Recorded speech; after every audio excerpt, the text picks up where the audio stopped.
not able to really brief you.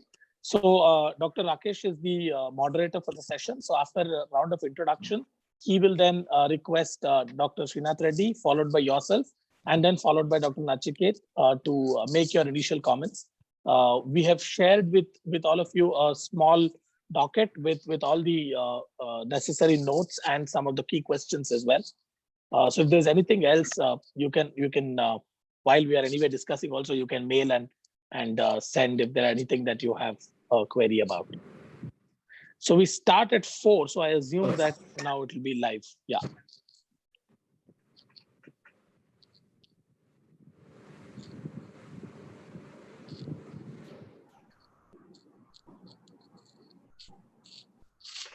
Yeah, just give me a minute.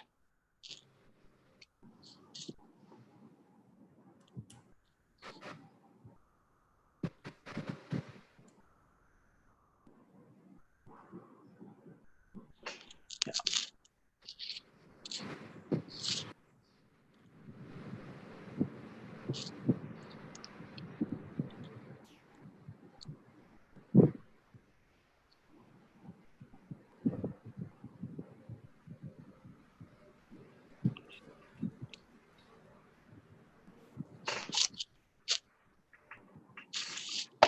Yes, good evening. Good evening, ladies and gentlemen. It's a pleasure to be here this evening. I'm Dr. Shailendra from Piramal Swasthya. It's my pleasure to invite all of you to this wonderful 3-day event that we are hosting along with the Nudge team. Charcha 2020 is all about discussing COVID-19 and building health systems that are resilient to be able to address COVID-19 and similar kinds of situations, similar kinds of illnesses that might come up anytime in the future. We are honored by the fact that there are some distinguished speakers who are going to express their thoughts, their ideas on this wonderful forum. So I'm going to just quickly touch upon how the session is going to be. So we have 7 events overall. Starting from this afternoon, we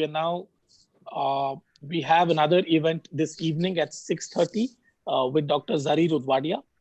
Tomorrow morning, we have a session at 11 o'clock with Dr. Vikram Patel, who will talk about reimagining mental health to navigate this kind of a situation.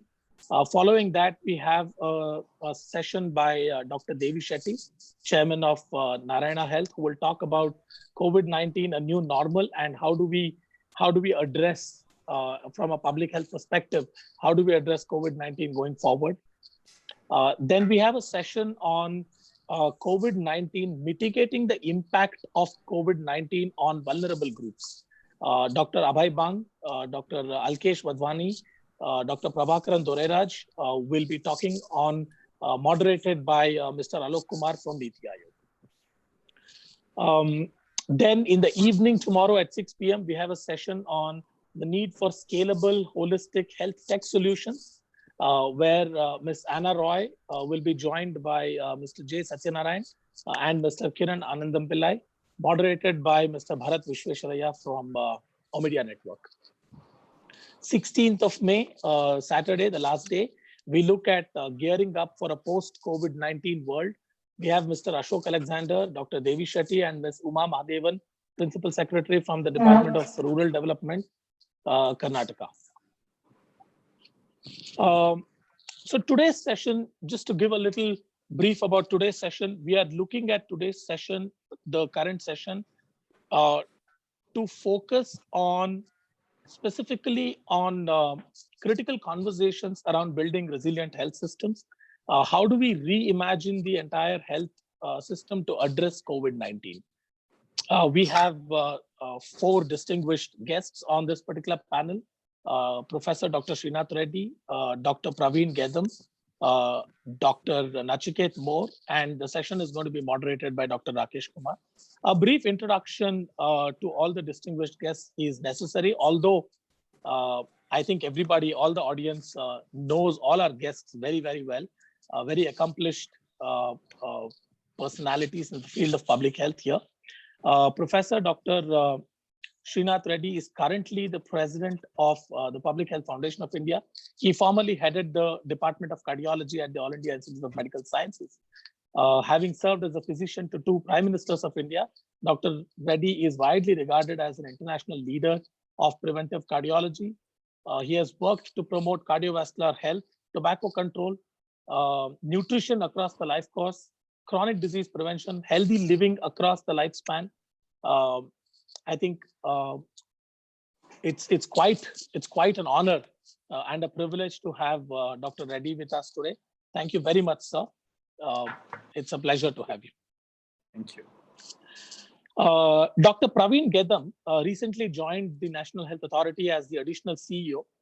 He is an IAS officer of 2002 Maharashtra cadre, a medical doctor by training and a national talent scholar. He was pursuing MS Orthopedics from Mumbai when he decided to join the civil services. He has served in several leadership roles in diverse sectors in the government, having been the Transport Commissioner with Maharashtra, the Municipal Commissioner for Nashik Municipal Corporation, where he oversaw the arrangement of the Kumbh Mela festival, attended by over 20 million visitors. His leadership set an unprecedented zero casualty, zero epidemic, and zero missing person record at the mega event. He has experience working in rural and urban areas, having been involved in bureaucratic positions in multiple places. Dr. Praveen, it's an honor to have you on the session, sir. Dr. Nachiket Moore, PhD in economics from the University of Pennsylvania. His current work is principally focused on design of national and regional health systems.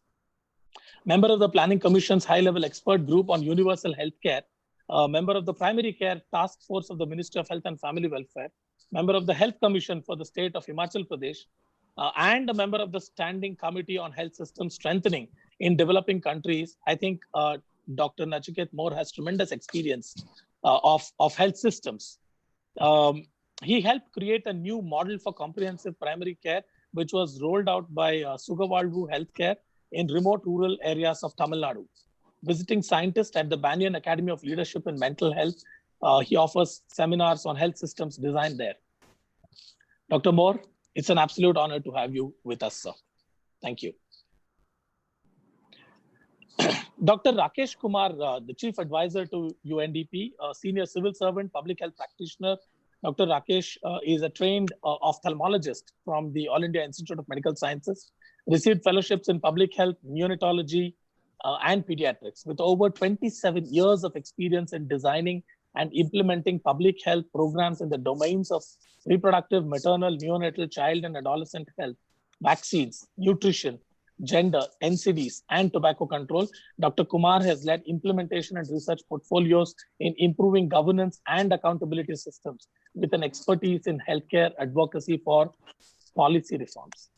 He is a recipient of the prestigious Scotch Challenger Award 2018 and is currently pursuing a fellowship in global health leadership at the London School of Hygiene and Tropical Medicine. Dr. Rakesh, it's an absolute pleasure to have you with us today, sir. Thank you. Thank you so much. So as with any panel discussion, I will now request Dr. Rakesh to take the session through. But just before he starts, a couple of housekeeping announcements. This session is being recorded. This is also being live telecast on the Quint YouTube channel. For the participants, the video has been disabled and also the audio has been disabled. However, all the participants who are logging in, you can please introduce yourselves on the chat box as well. And if there are any questions, please send it across the chat box. And if time is available, we will certainly take some questions at the end of the session. I think with those housekeeping, I would now request Dr. Rakesh, please take us through this particular session. Thank you very much, sir. Thank you, Dr. Sailendra, and respected Professor Reddy, Dr. Nachiket Moore, Dr. Praveen Gedam. At the outset, let me compliment Piramal Swasth and Piramal Foundation for organizing such a huge, I would say, the large-scale webinars, the kind of participation which he was talking about. I think it's a tremendous task they have taken up, and I would like to just convey my congratulations to Piramal Foundation. I've been bestowed upon the responsibility of moderating the session, though it's so very difficult when I have such a distinguished, speaker, especially Dr. Nasir Noor and Professor Reddy. But I'll try to do justice, with my subject. I think by now we all know that the Wuhan city in Hubei province of China reported 44 cases of pneumonia on 31st of December 2019. And we all know that the causative agent is coronavirus family, agent, a strain that is called the seventh strain of coronavirus. And it is certainly different than what we have for SARS or MERS or avian flu or any influenza for that matter. Though it is, genetically, it is supposed to be close to, let us say, 80% of what SARS virus is. On 30th of January, WHO declared this as a public health emergency, and on 11th of March, it was declared and announced as a pandemic by WHO. India reported its first case of COVID on 30th of January itself in Kerala, when a student from Wuhan reached Kerala and she was found to be positive. So as on date, if you look at the numbers, we have more than 75% or close to 75% positive cases in India, though we have tested close to 2 million people in the country. We have close to 2,500 deaths. The worst affected state, we all know this is Maharashtra, Gujarat, Delhi, Tamil Nadu, and then followed by Rajasthan, Madhya Pradesh. But Maharashtra is the worst state. When we look at the global picture, actually, we need to understand the context and how globally it is behaving. As on date, close to 45 million people have been tested, out of which 10% is the positivity. So close to 4.5 million cases are positive, and deaths are quite high. The number is close to 300,000. I can easily say that will happen maybe in a couple of days, but it's 295,000 as on date. Death rate is close to 7%. US obviously has, I think the maximum impact has, seen by US, where the number of cases are 1.4 million. They've tested also maximum, but the number of cases is 1.4 million. When we look at the number of deaths, then it's close to 84,000. Europe put together, again, the testing has been, the positive cases is 1.7 million, the number of deaths is 147,000. Europe, I'm saying it includes, the UK, Italy, France, Germany, and all. But when we talk about Asia and Africa, I think the impact has been not so powerful, I would say, not so very, devastating when we compare, let us say, with Europe and Americas. In Asia put together, the number of positive cases is about 700,000, the number of deaths is 23,000.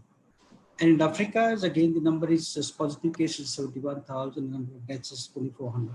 So I think Africa is put together, and India, I think the numbers are quite matching, the numbers are quite similar. But we look at, there are three, I just want to cite three examples. Look at Germany, I think it has proven to be an outlier. When we look at the number of deaths in Europe, when we look at South Korea, it is an outlier in Asia, and we look at, Kerala. So Kerala is also an outlier in India. So I think these are the three specific examples in front of us where we can easily talk about that. India has done exceedingly well, there's no doubt about it. And I would like to just mention, I think it was a kind of five-pronged strategy, I put it close to. And the first one is that early preventive steps taken by the government. So whether, it was a checking at the airports or cancellation of the flights or tracing, testing, surveillance, lockdown, social distancing. So these are the preventive measures I think India has taken pretty well.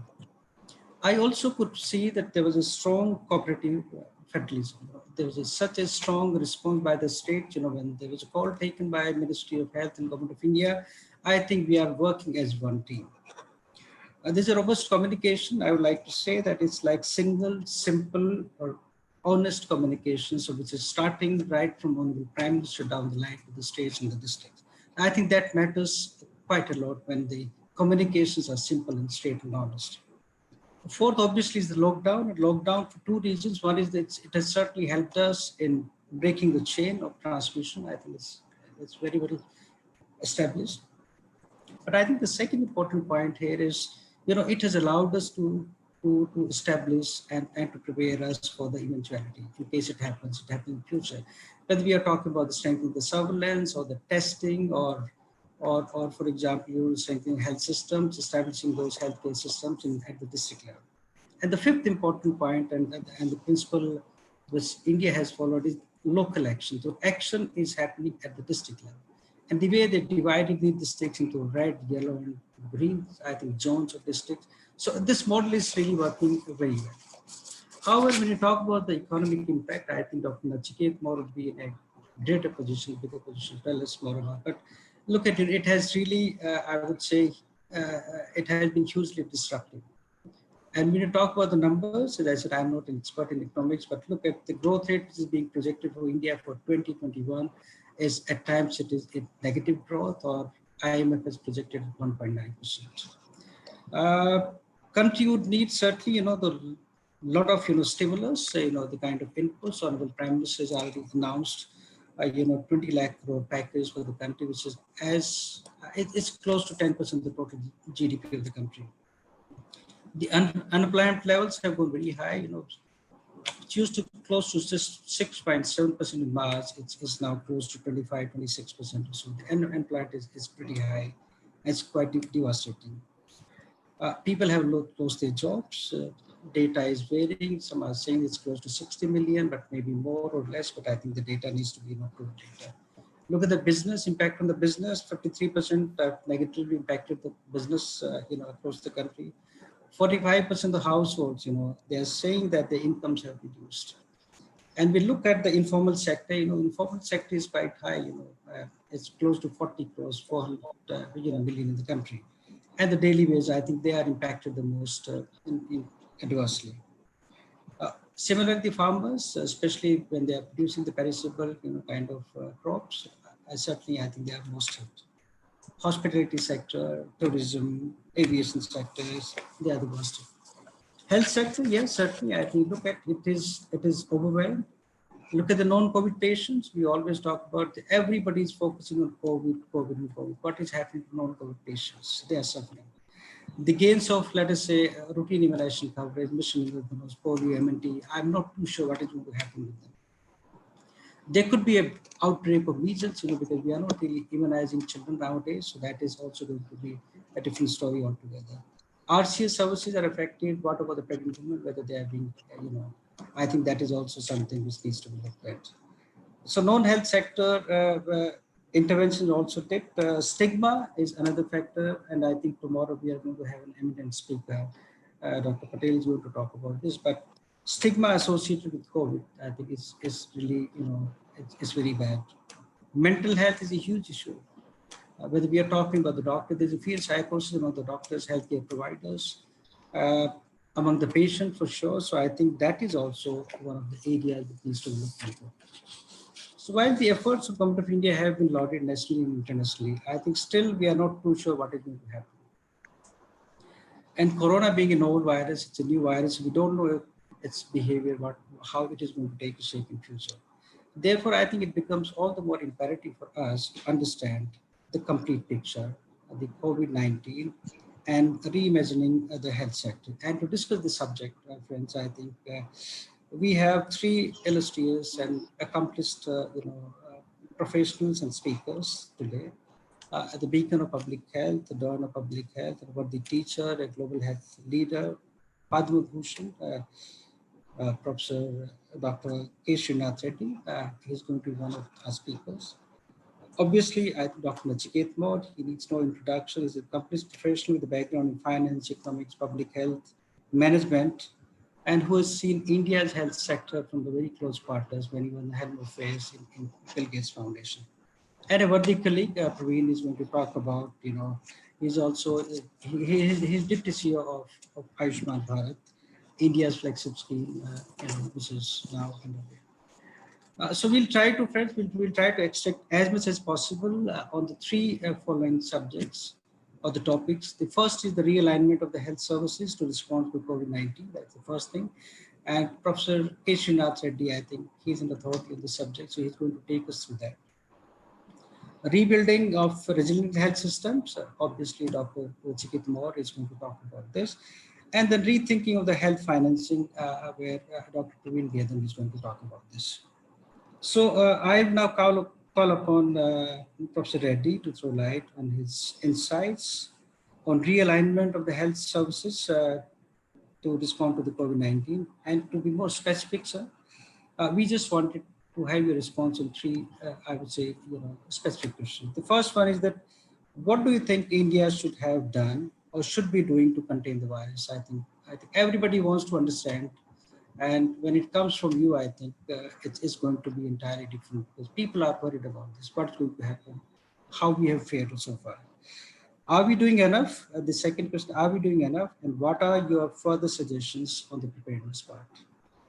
And third, obviously, the international experience, shows that it is possible to surge the capacities of health systems during these kind of pandemics and epidemics. So we would like to hear from you, sir, in these sectors. And if you can also mention about the public health sector participation, I think that would be great. So I'll let it over to you, sir, and floor is yours.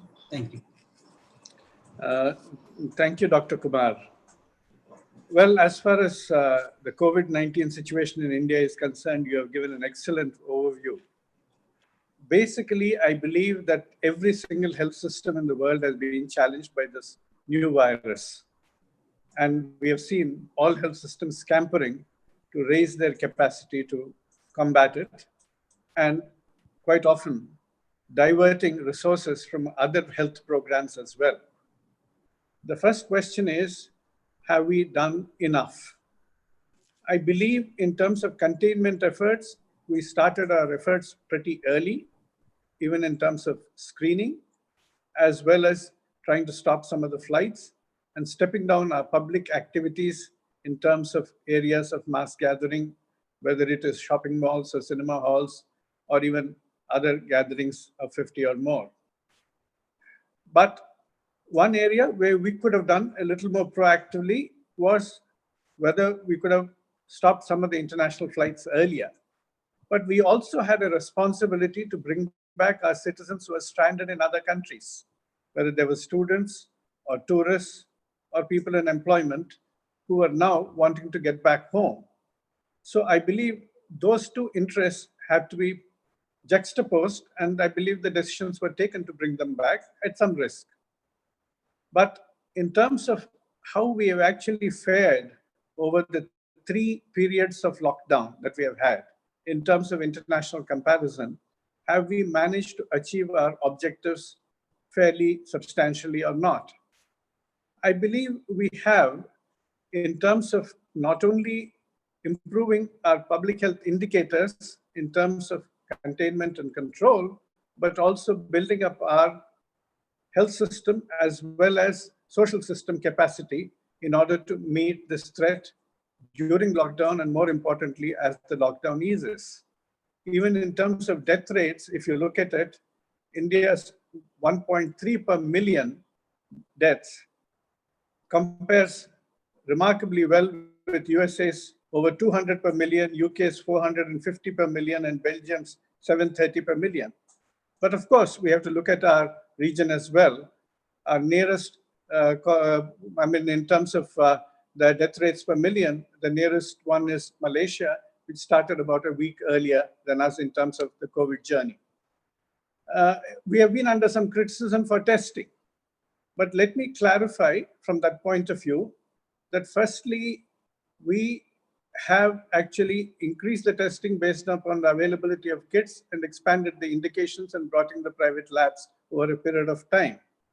But when we now recognize that there are a large number of people with COVID who are actually asymptomatic, and therefore they all cannot be identified and tested, there are obviously going to be some difficulties apart from the false positives and false negatives. But I believe we can draw some assurance from a recent report by the Imperial College, which says that actually the testing strategy contributes only between 20 to 30% to any successful containment strategy. And they recommend that it should be preferentially used for healthcare workers, for cases and other high-risk groups, but not necessarily on a mass strategy. And this is what India too has adopted over a period of time, So I believe now, of course, with expanded testing being required, as we ease out of the lockout, we'll probably be able to meet that as well. We are also quite clear that we have built up some degree of health system capacity for meeting the challenge, whether it is in terms of hospital or isolation bed capacity, or even in terms of additional medical equipment, which was scarce at the beginning, and they took a little time to obtain. But I believe where we have actually varied across the country is in the ability to mount a very efficient three-dimensional response, starting with a people-partnered primary health care, which was absolutely important. And secondly, building up our secondary care facilities so that it's not only the tertiary care facilities and the ventilators that are really attracting the attention. And then, of course, the tertiary care. We needed to have done this much earlier in terms of building up some of this capacity, even in a steady state health system. But states which have actually engaged the people and the civil society and the community, like Kerala is the most outstanding example, Odisha, Andhra Pradesh also have done well in this regard. They have done much better. So I believe these are some of the deficiencies that we must correct as we move along, because now the action is going to shift much more to the states and to the district level. And there we require a lot more of people engagement and a much more differentiated response in each district. And that is where the partnership of people and the civil society organizations is going to be absolutely important. And even when we are looking at also managing the comorbidities like hypertension and diabetes and mental health problems, which exist, but also are attendant as additional health effects of the COVID issue or comorbidities of the COVID issue, I think refocusing a lot of our attention on people-partnered primary health care is going to be one of the most critical elements. We have not done very well in that respect. We need to do a lot better in that respect.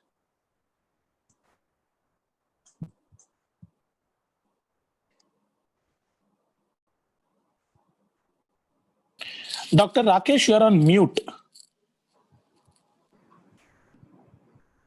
Thank you. Thank you, sir. We'll come back to you again, and thanks for throwing light on the questions which were raised by in this webinar.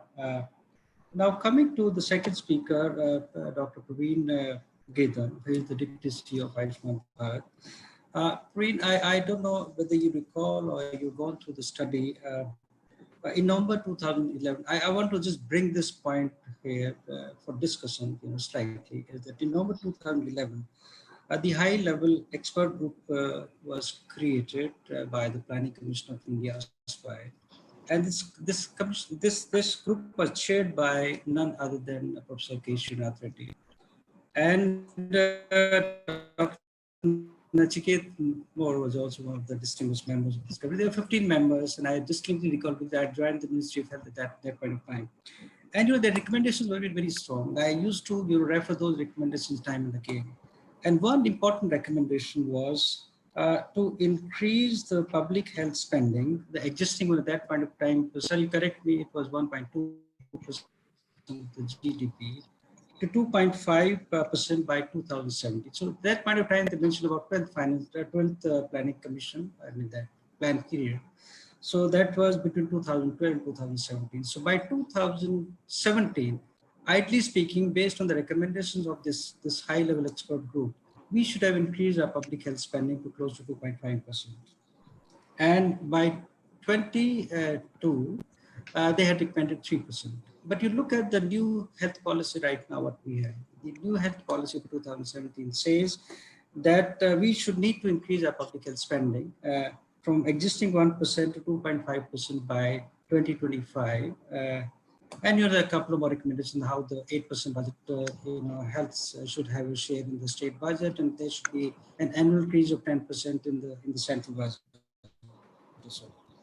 But if you look at the India's, current public health spending, and I think everywhere I find this question raised by experts, is hovering around 1% of the GDP. So, in your view, what is the assessment of spending priorities, and where do we need to make changes? I think so this is the first question. The second question is that because you are now leading and you are deputy CEO of Ayushman Bharat, what impact PMJY has caused on increasing the access, decreasing the inequality? I think that is also one of the important agendas of this. And then obviously reducing the financial risk protection, especially in the poor people. I think, so it's basically we're trying to, touch upon the universal health care. And the third is that what role do you envisage for PMJY in preparedness and response of large-scale public health emergencies like what we have? So I just wanted your views on this, and what are your thoughts, and how we are now planning to do in the future. Over to you, Prabhu. I think we have been discussing about this issue of very poor public health spending in India on the healthcare for quite a few decades now. And there is no second thought that our spending as a country in the public sector is one of the worst in the world, and we need to ramp it up. Having said that, I mean, it doesn't even require expert opinion in my thought, but yes, we have not been doing great for some quite a few decades. But yes, I think this pandemic that we are witnessing right now may turn out to be a sort of watershed, and probably we will start giving more weightage to public health sector compared to some other sectors that budget gives. The way 2003 pandemic of SARS was a sort of gave a paradigm shift to public health system in East Asia. I think this is going to play the same role all over the world, and of course in India. One more thing, the 2017 policy does speak about ramping up of public health infrastructure in a big way, but we also must I must also mention that role of private health infrastructure is very, very critical in India. 70% of people are going there. And I want to club your second question with this question also. The scheme of Ayushman Bharat Pradhan Mantri Jan Arogya Yojana, which covers 54 crore people, and some state governments have expanded the scope even beyond 54 crore. So we actually have 66 crore people now. So if you have 66 crore people who are in a position to make payment of up to 5 lakh rupees per family per year, you have a whole new demand of healthcare in the health economy. And I think this is an opportunity for private sector also to chip in and invest and fill the gaps of health infrastructure. So we should not only be speaking about public health improvement, but private healthcare infrastructure ramping up also. And I'm very happy to share, if you recall the budget presented this year, this particular aspect was highlighted. The issue of viability gap funding, particularly in backward districts, aspirational districts, was also highlighted by the Honorable Finance Minister. So I think we are now at a watershed where we'll be seeing more and more practical importance given to, coming out of books and those reports, practical importance will be given to public health infrastructure. About the role of ABPMJ in the COVID pandemic, I would like to come to that point. Everybody is aware that presently all the state governments, they are relying on public health infrastructure to address this issue of pandemic of COVID for testing as well as treatment. And the role of Pradhan Mantri Jan Arogya Yojana also comes when we want to involve private health systems. So we have kept these 10,000 private hospitals ready with additional packages especially designed for COVID. I wish we don't reach the scenario where we are required to use this, but just in case things go from bad to worse, if we run out of capacities in public health sector, then the scheme will kick in and private health infrastructure will be used without any additional cost to the patient. I must also tell that healthcare protocols have gone sea changes in last couple of months.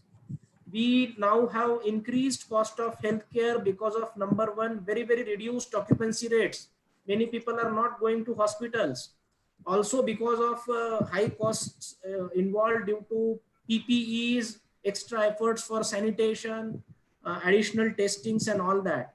So the cost of healthcare per bed has gone up significantly. We have done some study with the help of World Bank and ISB, and I'm happy to share that our usual charges which we pay for SARI, the severe acute respiratory illness like conditions, we have added a sort of COVID premium as far as our scheme is concerned, and we have given full flexibility to the state governments because different states are following different models. So we have given the flexibility to the state governments to increase the cost of package, increase the payment that they may make to various private hospitals. Another important role that private hospitals can play is this: a public hospital, if it is converted in a particular district in a COVID only facility, where will a poor person go? He can't afford healthcare in private sector. So non-COVID healthcare is also an important issue at this moment. So private hospitals role will come in COVID only and non-COVID only treatments as well. Other thing which the National Health Authority has done, we have added 1,000 more hospitals in last 1 month after lockdown. So that's the biggest addition of hospitals so far. I again repeat, we are fortunate enough not yet to put them to use in COVID response, but we are fully geared. Another role that PMJ scheme is playing, you are all aware of this Arogya Setu app. We have had 10 crore downloads and lot of people are entering their data, doing self-assessment on Arogya Setu. The team at National Health Authority is assessing that data, and we have started teleconsultation facility. We are proactively calling the people which we feel that based on the inputs given by them in that app, they may be suspect. Some of them are turning out to be not having entered the correct data, but other cases we are counseling them, and if we find proper, the team of doctors that we have employed, they are directing it to the nearest laboratory or hospital, and we are also providing that input to various state governments so that they can be taken care of. I think another paradigm shift that medical sector is going to see is teleconsultation. People, in any case, in post-COVID era, we see less of physical interaction and more of online interaction, and medical sector is not going to be untouched from this. In fact, it will be probably a sort of leapfrogging opportunity for India. And you may be aware that recently a few guidelines were revised, and the National Health Authority is fully working on that part also. E-Sanjeevani of Government of India has already started online OPDs in government hospitals, but we are now poised for a situation where the private sector will also join this online teleconsultation in a big way. So I see that this is a big opportunity to, as far as improving the access to healthcare is concerned. We already have a reasonably good internet penetration in India, and I think that should be one plus point that our country has. Have I missed out anything? No, I think you covered almost everything. For me, just one point from my side was that how do you think Ayushman Bharat is helping and reaching out to the migrant laborers? Because that has been a major migrant laborers. Look at the migrant, who have been shifting. See, Ayushman Bharat is a unique scheme in a way that we have a feature of portability. So a patient from Jammu Kashmir can take treatment in Kerala. This is a very unique feature which was not available in any such a health insurance scheme earlier. So the issue of where the person is right now is irrelevant as far as this scheme is concerned. What he is required is only to establish his identity. If he is the beneficiary of the Ayushman Yojana, he can take treatment in any of the 22,000 hospitals anywhere in the country. So, and this is known to health administration to the lowest level. And I think that issue of migration from A place to B place doesn't arise as far as the scheme is concerned. But what has been your what kind of reports you are getting from the field? Yeah, these are the provisions which are existing in the scheme, but how do you find it on the ground? See, the situation right now is that, as I told, we are not yet fully using private health systems. We are using government health system to tackle COVID. And if it is a government hospital, even if you are Ayushman beneficiary or even if you are not a beneficiary, as far as COVID is concerned, most of the hospitals are providing free treatment to everybody. So even the person is migrant laborer or he may be a native, the present feedback that we have from various states is that public health infrastructure is coping up well with the treatment and testing of COVID. Thank you, Praveen. I think I've gone beyond my brief, but last point from my side would be there that, look at the stigma which I mentioned in my speech. The stigma is quite evident, and so what about Ayushman Bharat scheme? Are you planning anything, or have you planned anything to mitigate the stigma component? See, stigma is there. We have heard about cases of suicide in Safdarjung Hospital also, where patient person was so scared that he simply committed suicide. So yes, the element of stigma is there. I have seen patients under severe depression and we can say that this is a time when people are really scared. And one thing that we must be careful, all of us, is relying on correct information. We are having flood of information. We can't control the information flow, correct or incorrect, in the age of social media. WhatsApp has been flooded with correct and incorrect information. I would like to appeal through you. Government has been appealing time and again. Number one, please rely on authentic sources of information like websites of ministry, WHO, and such other expert comments. Number two, we must remember that if the virus infects somebody, very few percentage of cases they develop clinical symptoms, and again a small percentage of them are ultimately leading to death. So it's not the case that if the person is getting infected with the virus, he is going to die. It's not at all the case. So this thing needs to be told loud and clear. I understand that people are scared, but I appeal through this platform, and government is also appealing otherwise, that okay, we have an emergency, we have a public health emergency, but it's also time not to get scared. Thank you, Dr. Praveen. I think you really covered your points very well, and I must compliment you for the kind of work which Ayushman Bharat has undertaken.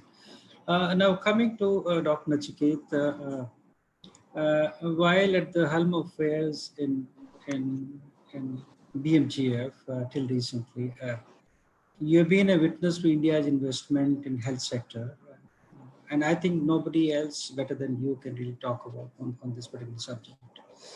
We all know that one of the primary characteristics of a resilient health system is that it is aware of its strengths, its vulnerabilities, and obviously it is able to foresee the threats. So what, according to you, are the ways in which India can build a resilient health system which is prepared for such pandemics and such kind of large-scale emergencies? So that is my first question. And obviously, as I mentioned about these three examples, like in Asia, you talk about South Korea, we are talking about Germany in Europe, and we are talking about Kerala, which is within our country. So I think that is my first question. And then I come to the second question later. Over to you, Dr. Nachiket. Thank you, Dr. Nagesh Kumar. It's a real pleasure and honor for me to be here to share my views with the Progress Group as well as the larger group that is watching the situation. I think, sorry, Dr. Nachikeet, we are not able to hear you clearly. Okay. Let me get down to the questions that you have asked me. Am I clearer now, Dr. Nagesh Kumar? Can you hear me now? Right. So one of the issues that, again, I don't have the expertise that Dr. Reddy has or Dr. Gedam has, and I do not have a medical background.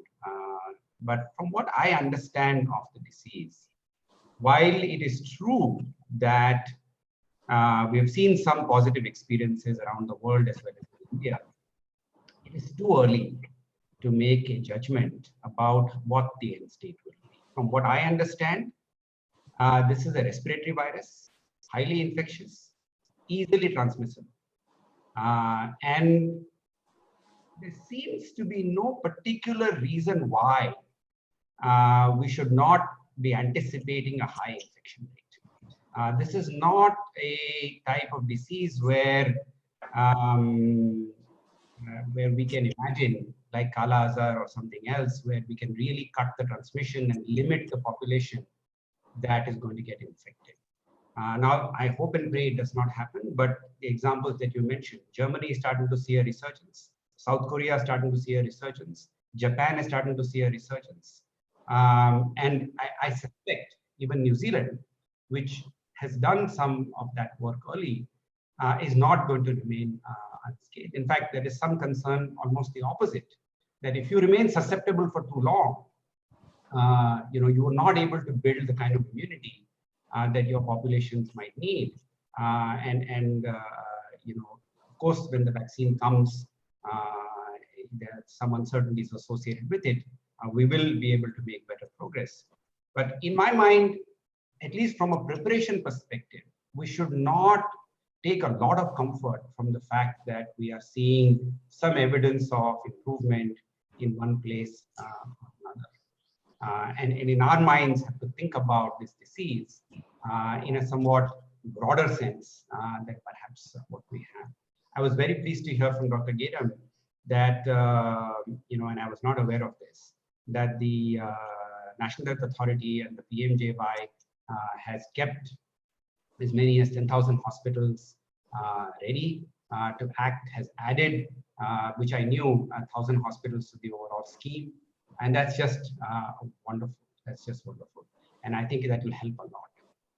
One thing we should also be aware that if I look at the experience of European countries, in particular Italy, right, when they reached an infection rate of 300 per 100,000, Lombardy, which is one of the best prepared health systems in the world, got overwhelmed. In fact, there is a lovely piece in the New England Journal of Medicine written by doctors practicing in Lombardy, saying that we made a fundamental error. We took a patient-centric approach. We took an approach by which what they mean is that a patient-centric approach is one in which says, this is the only patient and the only patient we need to worry about. I did not realize that this patient is emerging from an epidemic, is emerging from a community. And we have to think as public health professionals and not merely as doctors doing the best for the patient. Hospitals got overwhelmed. Ventilators, while of course we need to build our capacity, I have no doubt that we should. But the mortality on ventilators, if you do get to be that sick, is actually pretty high. Now, of course, evidence may reveal otherwise as we start to look at Indian data. But if anything, I expect with our comorbidity, malnutrition, and so many other conditions, we may not see as positive an outcome with ventilators as we have seen perhaps even elsewhere. But numbers of mortality, again, to a non-expert like me, 80 to 95% mortality, not recovery, suggests that that's not a very effective tool in the hands of public health professionals. Right? So now, if we put all this together, I really want to, Dr. Srinath Reddy is so good at this. He had this lovely phrase I wrote down here: people-partnered primary healthcare.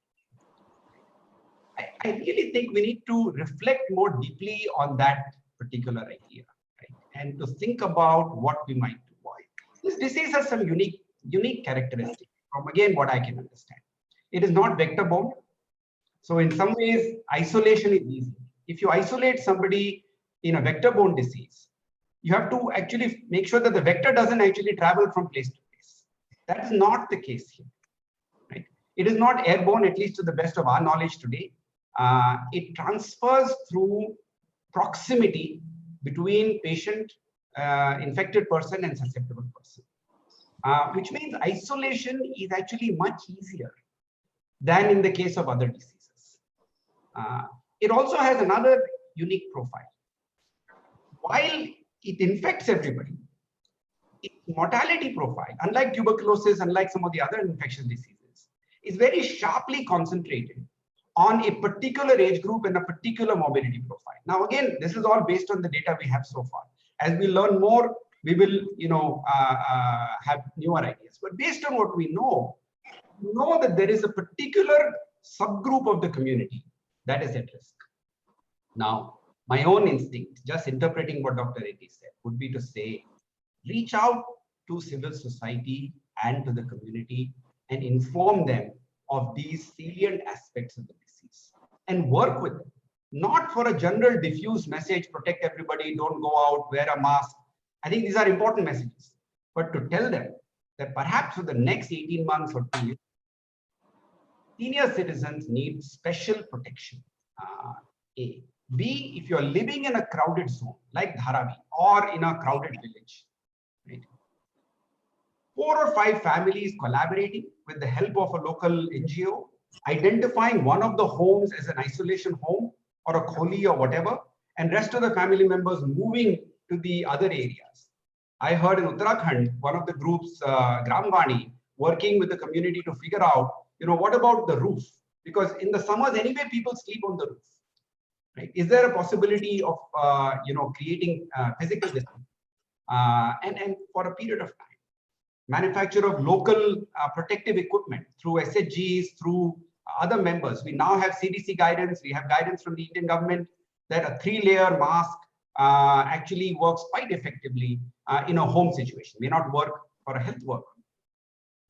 But then the other aspect, which Dr. Giram mentioned about private hospitals, I would go one step further to say we have about 1 million, the Indian situation of providers is actually not hospital centric. We have almost 1 million broadly defined primary, secondary care providers. More than 90% of them have fewer than 10 employees. So they're really tiny places, but they are scattered all over the place. I come from a town called Yavatma, right? And if I look around the villages around my town, right, they don't have the big aims for sure, right? But there is somebody or the other dotted around a maternity home, a clinic, something else. Currently, I believe this is an infrastructure we have kept offline. It is not a part of the PMJY network. It's not a part of any of our thinking. Now, my understanding, again, this is my non-expert view for anybody watching. Please consult doctors in order to take a decision. But my understanding, sir, is that while 80% of patients recover on their own, 20% need attention. Of the 20%, 80% of those actually will do well on simple oxygen therapy. Either you give them simple oxygen or you give them HFNCs with some protection. I'm not saying HFNC, there are risks of aerosolization and transmission of, so you have to be careful. I'm not saying you don't have to be. But if you started to work with the community and this group, very large group and deeply penetrated group, started to train them, work with them, we have time. I mean, yes, in an emergency, we have to act and only a few places can do it. Now, to me, the appeal of that is twofold. One is that we build, when they say flatten the curve, because the area under the curve, my belief is, will not shrink. We will simply reduce the peak of the curve, but spread the curve out. But the benefit of flattening the curve, the other statement that I don't often hear is raise the line. We can raise the line in a substantive way that poor countries like ours are much better equipped to do, because we do have this presence deep into the hinterland. We start working with the NGOs, start working with these local small hospitals, building their capacities up. Dr. Geram spoke about telemedicine. I would speak about tele-ICU, tele-oxygen capabilities, which can work in very remote areas.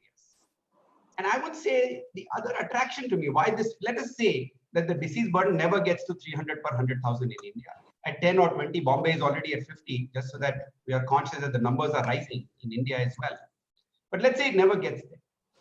But the beauty of this preparation is we leave behind a much stronger primary care system that is able to handle, even today, a lot of non-COVID mortality. Because we have said to people, COVID cases, government will handle. And what about the non-COVID, the diabetes, the tuberculosis, the hypertension? These hospitals, these clinics can get much better prepared. There is a lot of philanthropic interest in supporting these efforts. There's a lot of government interest supporting these efforts. If we can direct it well, a sporadic, chaotic effort will not benefit anybody. I would say that would really help us build a lot more. Dr. Gedam mentioned the telemedicine effort. I'm also involved with some initiative, which is broadly defined stack, in which it's government, for-profits are coming together.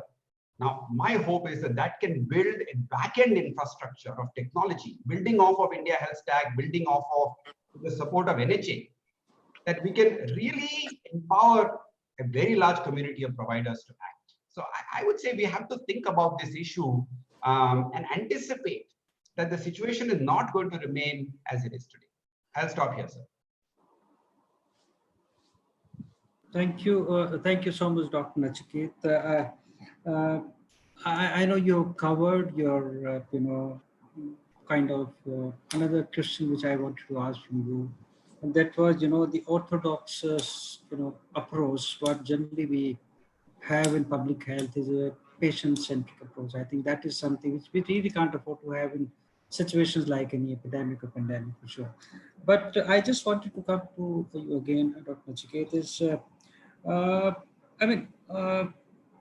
how India can really move towards as quickly as possible towards the community care model, what you have been promoting and propagating. I think that is something which you have been a sort of champion. So can you just throw some light more on this? Sir, actually, India, that is our expertise.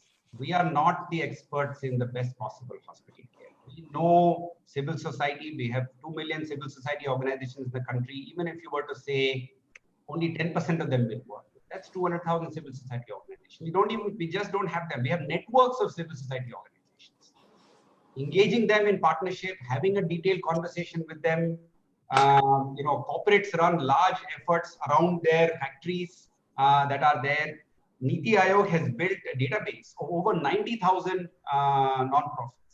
And people like Dr. Reddy, not only you mentioned their credentials, impressive credentials in the medical field, but also in the community action field, working with the larger society. There are lots of champions we have. Even our district magistrates, IS officers, they know the local communities actually quite well. I think it needs, my sense, sir, is that we know what to do here. We just need clarity of direction. We need some sort of a plan to say, here is how we will. Currently, if I may say so, sir, there is an atmosphere of opposition, of hostility, of suspicion.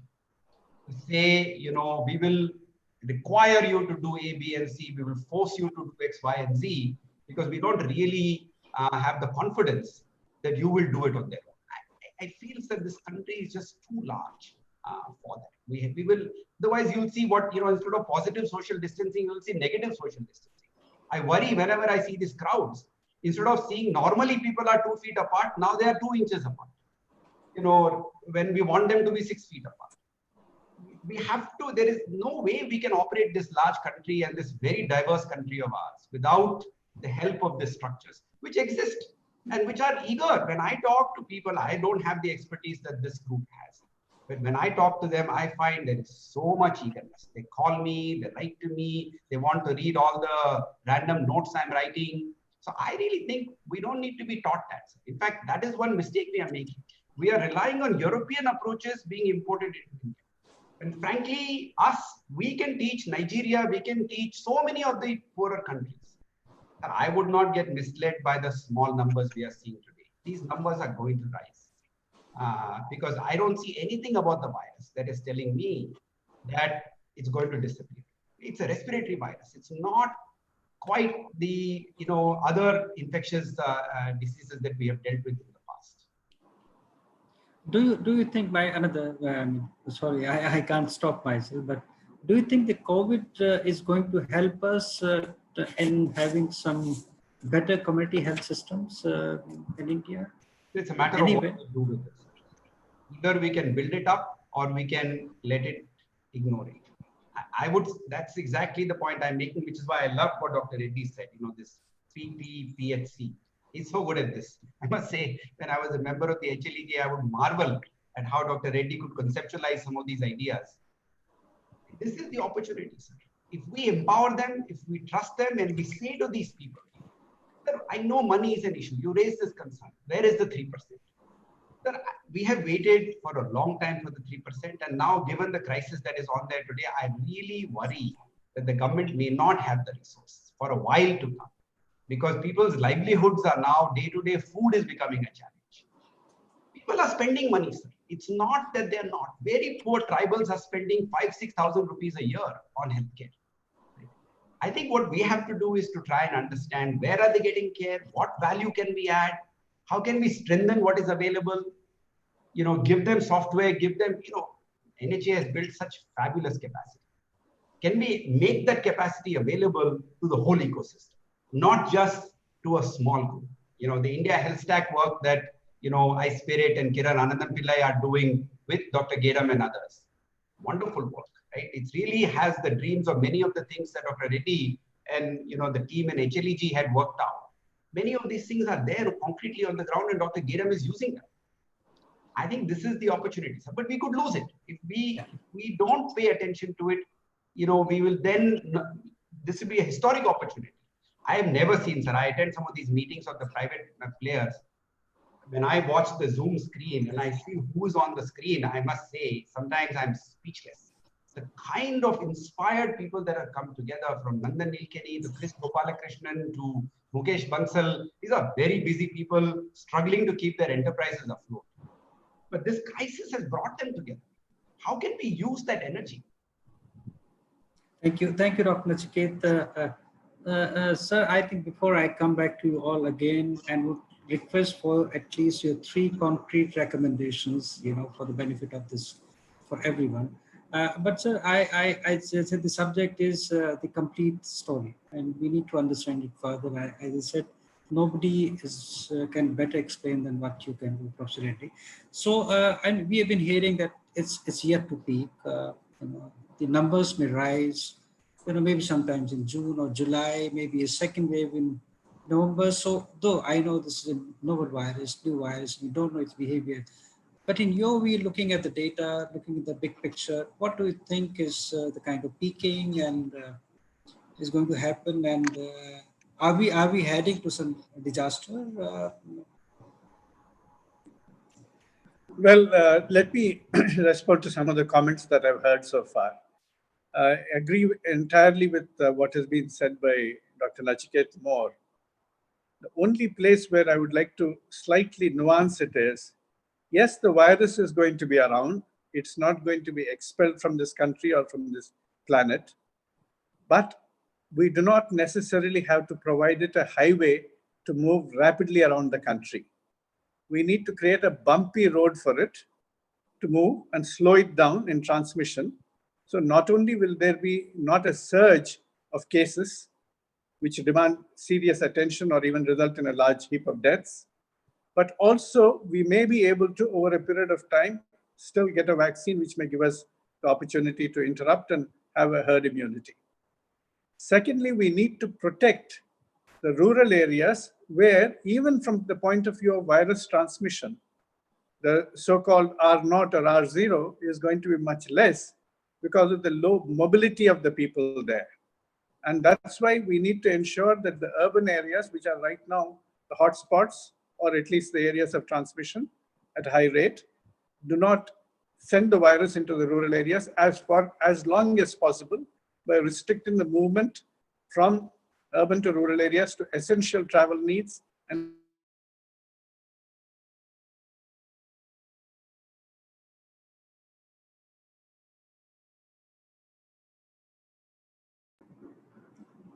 Dr. Reddy, sir, we lost you.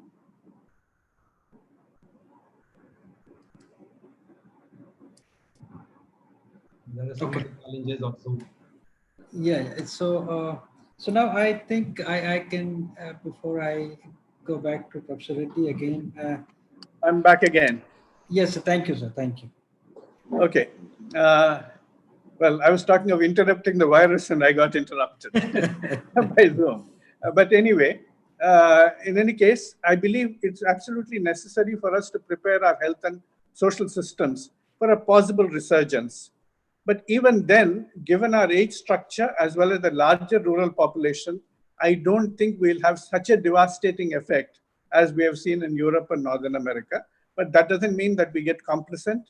We have to build up our health system and social systems much better while waiting to ramp up our economic recovery as well. Now, coming to the Arogya Setu, one thing that I would request Dr. Mr. Gadam, is that we need to ensure that our referral systems are much stronger. People from primary healthcare to secondary and tertiary, and even in the tertiary healthcare in the urban environments, are now finding it difficult about which hospital to go for which kind of checkup.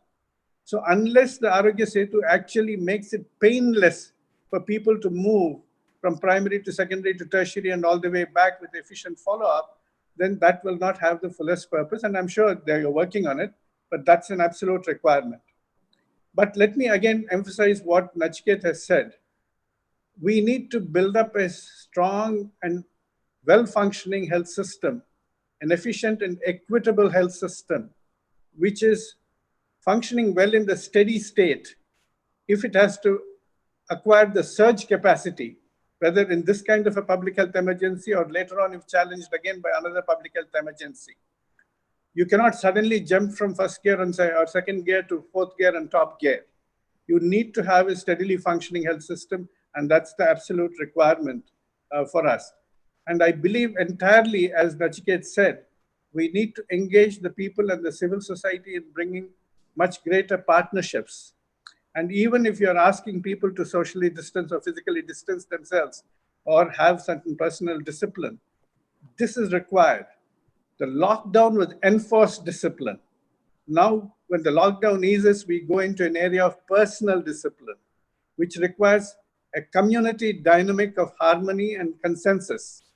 And there we require the people in the civil society to be actively engaged in allaying the anxieties of people, raising their morale, and convincing them that this is the right thing to do. And I think that is absolutely essential. As a doctor practicing in a hospital, I believe that while dealing with a patient or the family, we needed both efficiency and empathy. As a health system dealing with the people in the public health, you again need efficiency and empathy. And that empathy comes from involvement of community-based organizations. Thank you, sir. Just coming, I think we're also running short of time, but I can't stop, sir, because this is a forum where we need to understand. In your view, sir, what do you think, because there's hundreds of, research is going around vaccines and drugs. And obviously, I think vaccine is the final solution which we're looking for. We all know that, HIV has taken more than 35 years and we have not been able to find one vaccine. This is a virus and we don't know yet. Though I'm an optimist and everybody is thinking and hoping and praying that vaccine should come as quickly as possible. So in your view, sir, what do you think that how quickly, how fast we can have vaccines? And what about the mutation? Because mutation is also something which, suppose this virus keeps on mutating, then the vaccines, how they will be effective. I just wanted to have your views on this. We certainly are dealing with a lot of uncertainty, and one of the areas of uncertainty is whether the vaccine is going to be effective or not, and whether the strains will change and mutate over a period of time. And a vaccine, even if discovered, is going to be helpful over a longer period of time. The biggest question is how soon a vaccine can be found which is both efficacious as well as safe, even if it acts for 2 or 3 years, by which time you might be able to build other measures. Now, it appears that Oxford has announced that they will have a vaccine available, tested, and with the results known by September. But obviously, we know that there are several stages of vaccine trials in humans. And also, even if a safe and efficacious vaccine is available, to get it into mass production to meet the global needs. We have seen how the world has scampered and competed with each other for PPEs as well as for testing kits. What will be the scramble for the vaccine? So this is where we'll have to also be watchful. I don't think we'll have a vaccine available for mass dissemination at the most optimistic rate before a year. But one advantage we have in India is we have a huge manufacturing capacity for vaccines at low cost.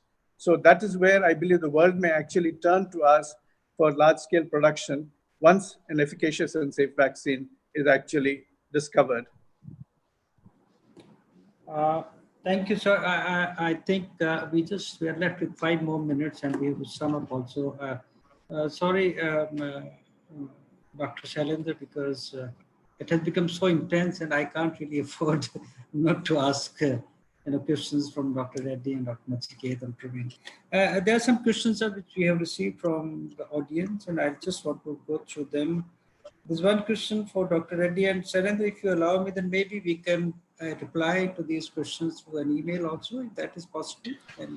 Yeah, so what we have done is we are collating all the questions and we will try and address the question answers to those questions in the report that we come up with at the end of the program, sir. Okay. Until then, if there are any important critical questions that you think we can ask, please go ahead and ask. Okay. So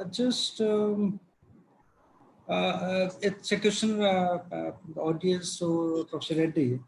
So it says that why India from the beginning is not able to emphasize in public healthcare like Bangladesh, Brazil, and wishes for private sector even for healthcare. Well, it's unfortunate because I believe our attention has been drawn away largely by tertiary healthcare.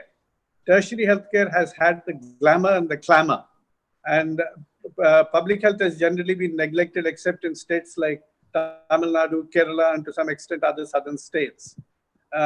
It is absolutely important for politicians and for the media to recognize that ultimately the maximum savings of lives as well as economic gains are going to come from public health and primary health care. Unless we build that foundation strong, the top is going to crumble. The patient number one of COVID is going to be the economy if you neglect primary health care and public health. Thank you, sir. Dr. Nachiket, one for you. It talks about a correlation between linkage between nutrition and COVID-19. So, and since malnutrition is very high in our country, what measures do we need to take to enhance nutrition services in the country and improve our indicators? Again, I'm a bit worried because look at the economy. The economy is really shaped, it's in a bad shape, and it's certainly going to impact on our nutritional status. But your views on this bit once, Dr. Nachiket. The economy question, I would say, is not, I mean, it is a question, I'm not saying it's not, but, we are a far stronger economy than we would have been 30, 40 years ago, perhaps when the Great Famine hit us and other things hit us. Our ability to announce, you saw the announcement of the 20 lakh crore package, is very much there. The economy has underlying resilience, ability to produce, ability to do things. I wouldn't use the economy as the reason why we cannot act. I certainly do not have the expertise. Dr. Reddy, Dr. Gedam are much better placed. Yourself, sir, are much better placed to say the interaction between malnutrition and COVID-19. My understanding is anything that hurts your immune system, broadly defined, is not good for you. Though nutrition is not one of those things that we can address in this short period of time. These are longer term issues. We need to make sure people are fed, they're not hungry. So calorific malnutrition we will need to worry about today. The longer term problem of micronutrient, macronutrient deficiencies, we should start thinking about through our primary care, through an ICDS system. And I certainly think India has one of the best for children child development services system. It has deficiencies, no question, but states like Dr. Reddy said, Kerala, Tamil Nadu have done a good job of it. There's no real reason why we cannot expand it elsewhere. Will it impact COVID mortality today? I don't know, sir. The other experts might have a better sense. My suspicion is not. But I wouldn't put the blame on the economy. I wouldn't say we can't do something because the economy will not allow us. I think there is a lot of depth and resilience in the economy to do a lot more than it is done.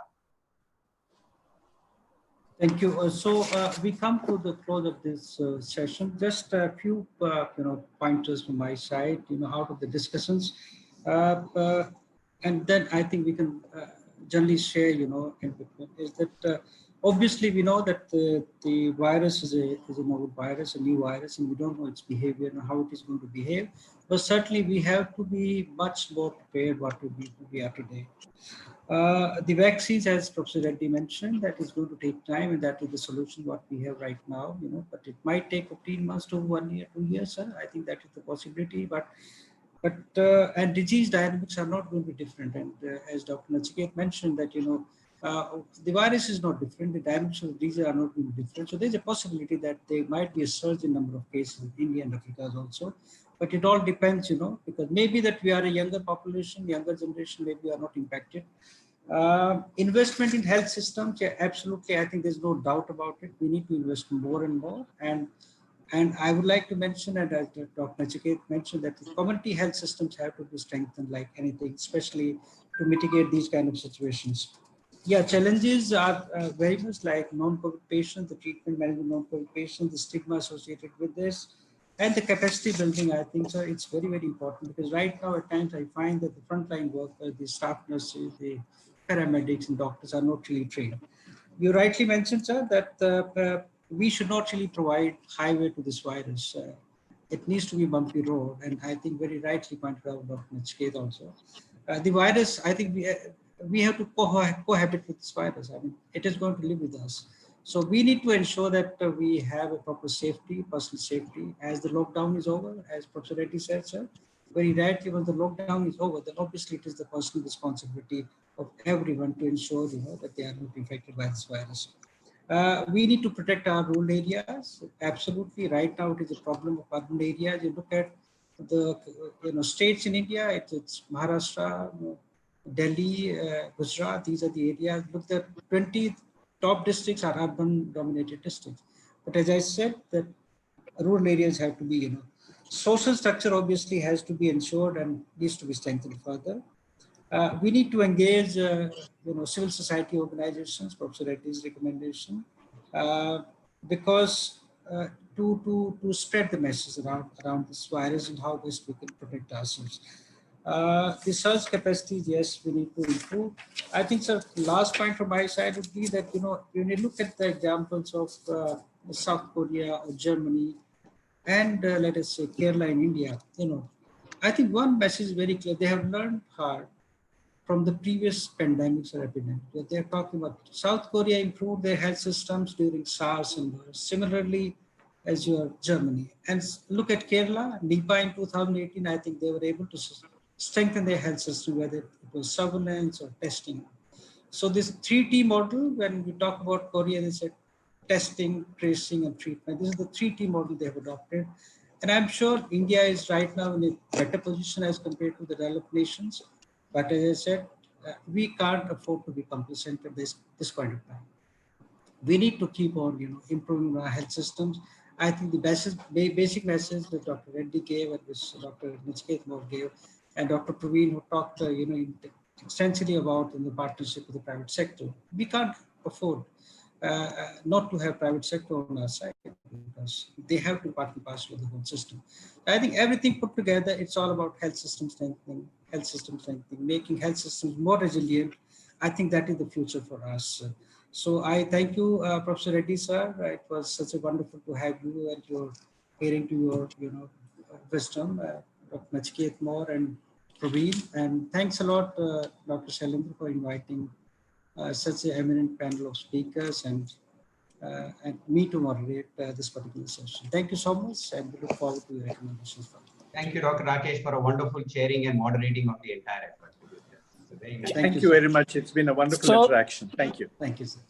Thank you all. I think it was wonderful to have all these wonderful speakers to speak. I don't think we could have asked for a better session to start the entire health track for the 3-day event. I now request the audience to come back for the 6:30 session.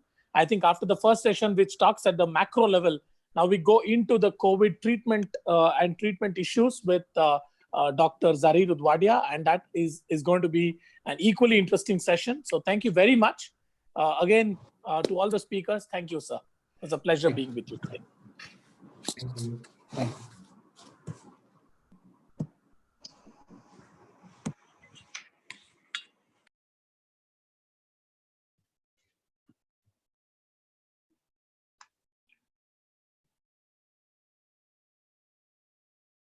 Yes.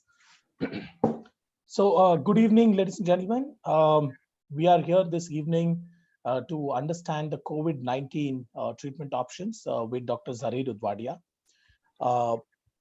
Welcome, Dr. Zarir. It's such a pleasure to have you here. Dr. Zarir is a consultant chest physician at the Hinduja Hospital and the Breach Candy Hospitals in Mumbai. He has struck a unique balance of combining a busy clinical practice with internationally acclaimed medical research. He sees over 10,000 patients annually in his and over 7,000 citations. He has been an advisor to the WHO Geneva and helped formulate both TB and MDR-TB guidelines. In 2017, magazine Open nominated him as one of their top 25 minds for his impact on public health. He has given TED Talks on both MDR tuberculosis as well as COVID-19, both of which have been widely viewed. He's on the core committee of doctors elected by the Indian government to inform Bombay's COVID-19 pandemic response. With that very brief introduction, I will now invite Dr. Zarir to take us through this wonderful discussion, wonderful talk. Once the talk is done, we will try and see if we can take a couple of questions which he would be able to address. Dr. Zarir, over to you. Thank you very much. Thank you, and thank you for your kind introduction. I can't see myself on the screen. Yeah, I can now. Great. Yeah. So in January 2020, The Lancet, which is the medical world's most prestigious journal, the Bible of the medical world, reported this cluster of 41 patients who'd been hospitalized for pneumonia in Wuhan, China. They'd all been struck down by a novel coronavirus. That report caused a stir at the time, but not the worldwide stir it has today. And from that report in January to today, 4.5 months later, we now have a global pandemic on our hands. One that has infected 4.3 million people in 122 countries. And when I last checked this morning, had killed close to 300,000 people. Indeed, we are living through an event that we seem almost powerless to stop. The novel coronavirus is the 7th coronavirus to infect man. The other 6 have been far less deadly.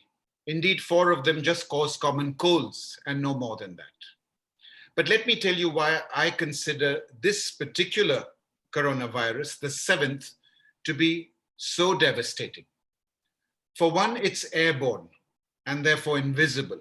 It's released in droplets when a person coughs, sneezes, and more worryingly, even when he talks, hence the importance of masks, of course.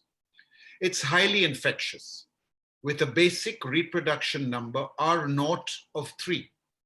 R0 3 means that one person will infect, in turn, 3 others, and hence the cycle continues. And that makes it far more infectious than flu. And all those of you who've had someone with flu in the house and then got flu yourself will recognize how infectious even flu is. It's also 10 times more lethal than influenza. And don't forget that influenza does and will kill 500,000 people every year. It affects the most vulnerable, the most poor in society because they live in the most overcrowded areas, of course. But as you know, from crown princes to film royalty, anyone can be affected. We know that asymptomatic people can be infected. What does that mean? That means you and I, who may look and feel well and normal, may still have the infection, harbor it, and infect others, making it almost impossible to control. It can stay alive on surfaces, plastics, cardboard, metal, handles for up to 2 days sometimes, hence the importance of hand washing. And no human has immunity to novel coronaviruses. We are all immunologically naive. We can all be infected. With those words of preamble, let me try and share my screen. And let's see if I can do this. Yes, I hope the screen is visible, and tell you what our current treatment options are today.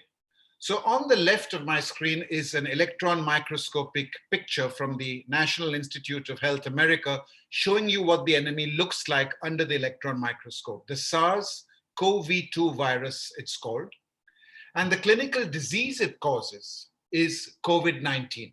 So these two are almost but not quite synonymous. SARS-CoV-2 is the name we have given the virus. COVID-19 is the disease that it causes. And yes, we were unprepared when this hit us in January 2020, but do not say we were not warned, because this is the third coronavirus to cross species and ambush us in the past 2 decades. In 2002, almost 18 years ago, we had SARS caused by SARS-CoV-1, a virus which has 80% common in its genome to the present SARS-CoV-2 virus. In 2012, we had MERS, Middle Eastern Respiratory Syndrome, caused by, again, a related coronavirus caused the MERS-CoV, a much higher case fatality that time, but a much more limited outbreak, which petered out in a few months. And then in 2020, we had COVID-19 caused by SARS-CoV-2. We still don't know what the case fatality of this outbreak is going to be. We believe it's close to about 1 to 5% by current figures. We know that the infection originated in a bat, which is like a factory for viruses almost, and through an intermediary host, probably a pangolin, but we can't be 100% sure. A pangolin is a scaly ant-eating mammal. Through an intermediary host, infected man.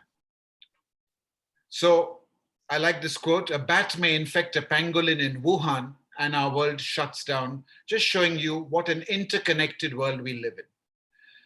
Now, you're not doctors, but the 3 cardinal symptoms are put up in this cartoon: a temperature which most people will run, a cough and a cold, and you can see, of course, breathlessness, which is what this third cartoon is trying to depict. And although this disease basically unravels the lung, the assassin takes his first shot at the lung, as you can see here. We know that this coronavirus, as we have lived with it over the last 4 or 5 months and treated patients with it over the last 4 or 5 months, can literally attack any organ in the body. So if you start on the left in the topmost corner, we see strokes, confusion, delirium. We see pink eyes. In Italian patients, we saw an intriguing symptom, which was loss of smell and loss of taste, so that master chefs could not smell anymore, so that a mother who had dirty diapers to dispose could not smell the diapers anymore. So that's an intriguing symptom. The blood can be affected, and clotting problems are very common in this condition. The gastrointestinal tract, so diarrhea, the heart, an increased incidence of heart attacks, the kidneys and kidney failure, the skin and the so-called COVID toes, which are red toes, which occur characteristically in this condition, and the immune system in general. And remember that this is a virus, and a virus in a sense is like a parasite because it's unable to reproduce on its own. So that is the virus you see here, trying to enter the much bigger red human cell. And what the virus needs to enter and attack the cell is this very specific spike protein, which very snugly fits onto a receptor called the SACE2 receptor, which lines human cells, especially in the nose, the mouth, the lungs, and the gut. And then it enters the human cell, this virus, helped by this spike protein, and then basically just hijacks the human cell. It uses the human cell to duplicate itself, and then just take over the functioning of that cell, destroying the cell eventually. We have made great progress against this virus. In 4 months' time, the viral genome has been sequenced. Global cooperation has been amazing. Near instant sharing of medical advances as it occurs with my medical colleagues every morning. There are hundreds of clinical trials testing drugs and 70 with vaccines already underway and many, many more in the pipeline. And we are involved ourselves in 1, 2, 3 different trials as we speak. And trials which normally run into months have been compressed into weeks because the gravity of the situation has been recognized by the medical community. But there is still so much we don't know about this novel virus. We don't know, for example, why some people are so much prone to get infected and to develop poor outcomes. For example, older people do very badly. Males do much worse than females. Those with hypertension and diabetes, beware, because you're more likely to get hit. Those with chronic lung diseases.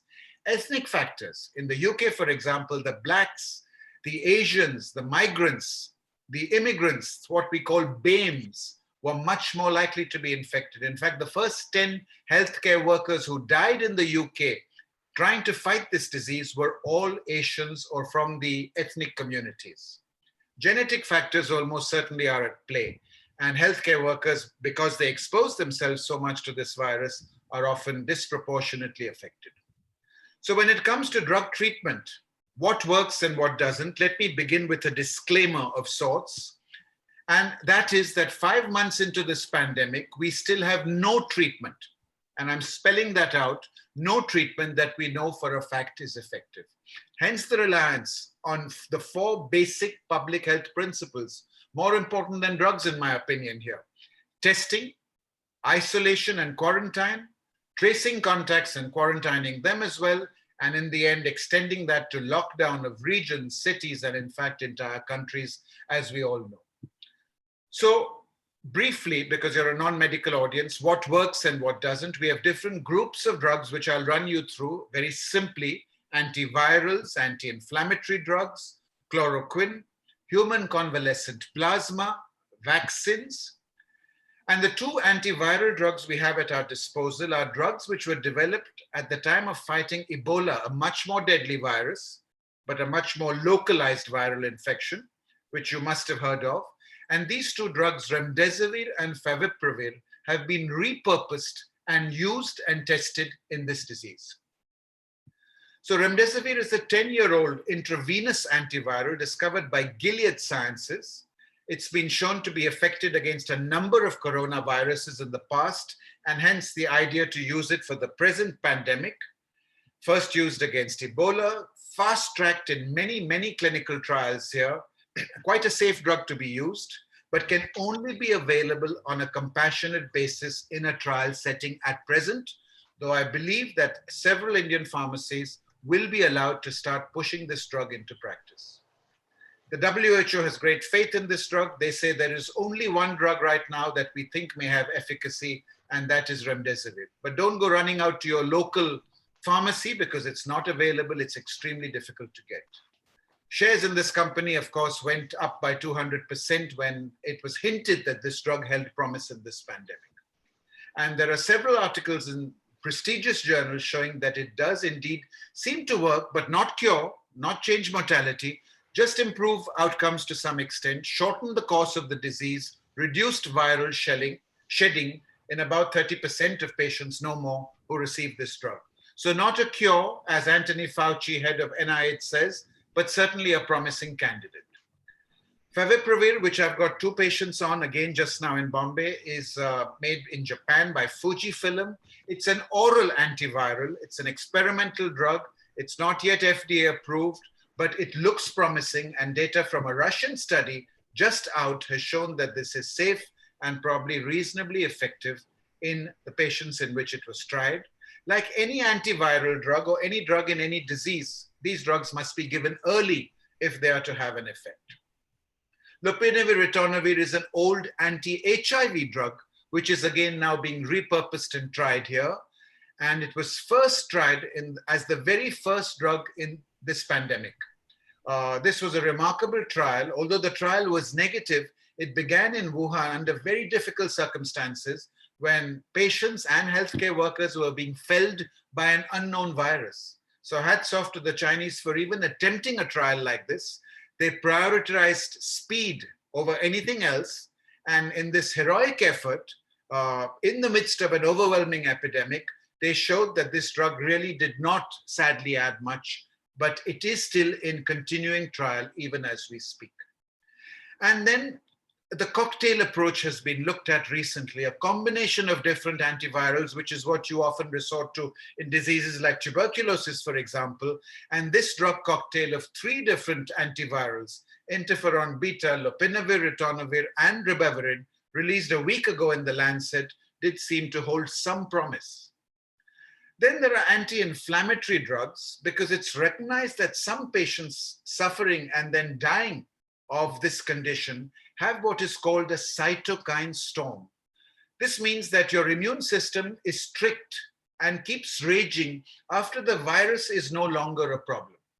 15% of all severely ill COVID-19 patients have this cytokine storm, often younger patients, and this may explain why young people sometimes die of this condition.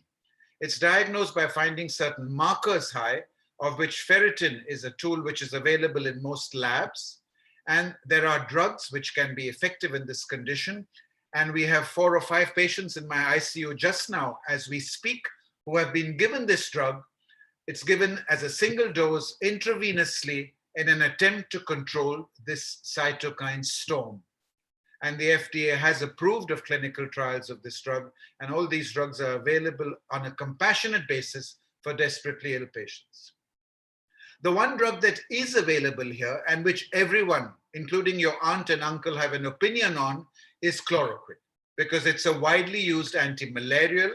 Hydroxychloroquine is its less toxic derivative. These drugs have immunomodulatory effects. They're old drugs as far as malaria goes. They've been used for over 50 years. They're safe and essential drugs in the WHO list of safe drugs. And they've been widely used in different conditions in the millions over the years. They're easy to manufacture, and if they were proven to be really effective, we could easily scale them up into mass treatment for the whole globe. But where is the evidence that these drugs work? Well, some of it is anecdotal, where doctors in Wuhan noticed intriguingly that patients who were on hydroxychloroquine for a number of rheumatological conditions, because that's what this drug is mainly used for, did not seem to develop COVID-19 infection. So that was the anecdotal link which had them thinking. There is good cellular evidence that this drug could be effective, and the clinical evidence is very thin and very controversial. And the first clinical evidence comes from a very controversial trial from Marseille, France, of 80 hospitalized patients who were treated with hydroxychloroquine and azithromycin, and the results seemed almost too good to be true for the medical world. Clinical improvement in 78 of 80 patients, rapid decline in viral loads, rapid discharge from hospitals. And this study was critiqued, of course, because of its small size, the fact that there was no control limb, that physicians were not blinded, that the cases were selected in a biased way, that many patients dropped out and they were not included in the analysis, and conflicts of interest, including promotion on YouTube and Fox News by authors and their colleagues, even before the article was peer-reviewed. So in my mind, a deeply flawed study which did not meet the expected standards. Of course, Trump latched onto this study full of bluster and twisted the FDA arm to quickly fast-track chloroquine for widespread release. And let's look at the words of the main author of the study, Raut, who said, to those who say we need 30 multi-center studies with thousands of patients, I say when you have a treatment that works against 0 others, this should become the standard of care. It's unethical not to administer it.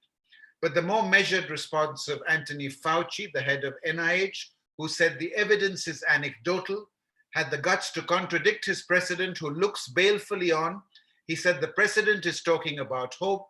My job as a scientist is to prove that a drug actually works. And indeed, 2 subsequent studies, much better conducted, have shown that hydroxychloroquine sadly did not have any impact whatsoever on mortality. So I'm not personally very hopeful for this drug. The FDA has fast-tracked it. And my take on hydroxychloroquine is because there is nothing else to use, no other drug option available, no vaccine, it may be reasonable to use it for symptomatic patients who have COVID-19. When people talk about throwing it out for prophylaxis across the community, I feel that that data is even more scanty. Hello? It should not be used, and that should be an individual decision. Then there is this concept of convalescent plasma, which has started again in Bombay, and some of my patients have received it already. That is patients who have recovered from an infection with SARS, have already developed antibodies, can donate their plasma, donate their blood if they choose. And this is an old concept from previous Ebola outbreaks.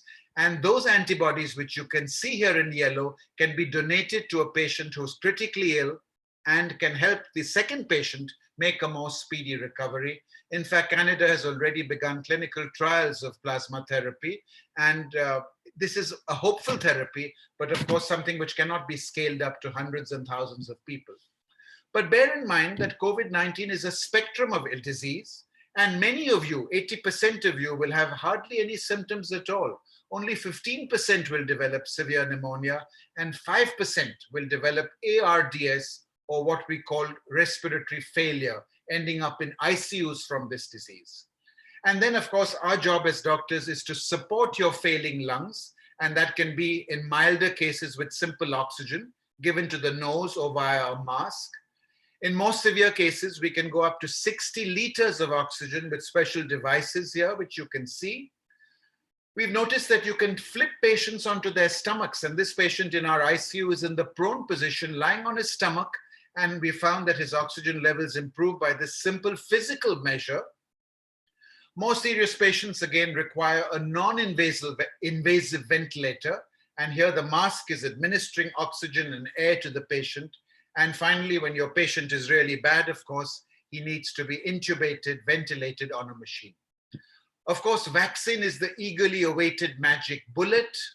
And already at almost pandemic speed, we have a vaccine in phase 1 studies. And getting a vaccine to the public is still going to take at least a year and a half. But this is the first volunteer receiving her vaccine. And at least we have given the first shot to the first person. But don't get your other hopes up, because you can see how long other vaccines have taken to develop, years and years. So even at 18 months, we are lucky, but that's still a year and a half away. The old BCG vaccine may have a role. We don't know as yet. And our exit strategy is unclear. Everyone asks me, when will it end? How will it end? Do we wait for herd immunity to develop? Do we wait for this R0 to fall to 1? Do we wait for antibody tests and so-called immunity passports? Do we wait for the vaccine, which will take 2 years? Or meanwhile, just follow sensible WHO exit lockdown guidelines, which are sensible, but which need really good public infrastructure. I'm going to end with this quote because it's already 20 minutes. It says, we live in evolutionary competence and competition with microbes, with bacteria and viruses. There is no guarantee that we will be the survivors. Thank you. Fantastic. Thank you, Dr. Zarid. I think that was a superb, very quick, very interesting session. I'm sure a lot of us would have liked a little more discussion, but in the time, I think this was fantastic. Do I have time to make a single comment, or we're through? No, please make a comment. No problem. So to conclude, I just want to say that history is written not only by men, but as we've discovered, also by microbes. And one thing I'm sure of is that this particular pandemic is not going to be the last you and I may witness in our lifetimes. Who knows, maybe the next one may be even more infectious, even more lethal, so-called COVID-20 or 21. So let us be on our guard. Let us work together globally as a community and not repeat the mistakes we made in the previous pandemic. Thank you. Super. Thank you. Thank you very much. There were a couple of questions which certainly were interesting, and I thought I'll just at least ask one question which I felt was very interesting. One, despite the anecdotal reference of hydroxychloroquine therapy, several governments, including our own government, has also recommended the therapy, both prophylactically as well as for treatment. So your As I said, that was based on very thin evidence. We were skating on thin ice. Some governments felt the need to be promoting some therapy instead of being honest and saying we have none which effectively works. Right. And the subsequent trials of chloroquine have been less than encouraging. Right. And the last question, you did touch upon it, that there's not enough or adequate, treatment. I mean, adequate evidence related to BCG. But BCG and COVID-19, do you see anything that might happen in the near future? Well, I'm not sure. Trials are underway again, but this country is universally BCG vaccinated. And as you can see, the epidemic is certainly taking its toll here. Yeah. So it could just be an anecdotal chance hypothesis. Yes. It remains to be confirmed, and there are 3 trials underway. Yes, and the last question: 5% of the population will, of the people who are infected, might end up with severe ARDS. In a city like Mumbai, Kolkata, Chennai, still possible to manage. But in rural India, where infrastructure is poor, where systems are not there, where human resources are not there, how do we really address this particular situation, sir? Absolutely. Well, the bigger cities will be harder hit because 5% of 20 million in Bombay is still a hell of a lot. Yeah. In rural areas, of course, lack of facilities. And as long as you can give oxygen to these patients, the mild to moderate patients should see this disease through. Okay, lovely. So I think in the interest of time, I will close this. Although I certainly feel there's a lot of questions, a lot of people wanting to ask. This will be a very interesting. This would be a very interesting session if it goes now on the YouTube as well. A lot of people will certainly watch it, I'm sure. Thank you very much, Dr. Zarir. I think this was a fantastic session for the day. Thank you. Thank you. Bye-bye. Bye-bye.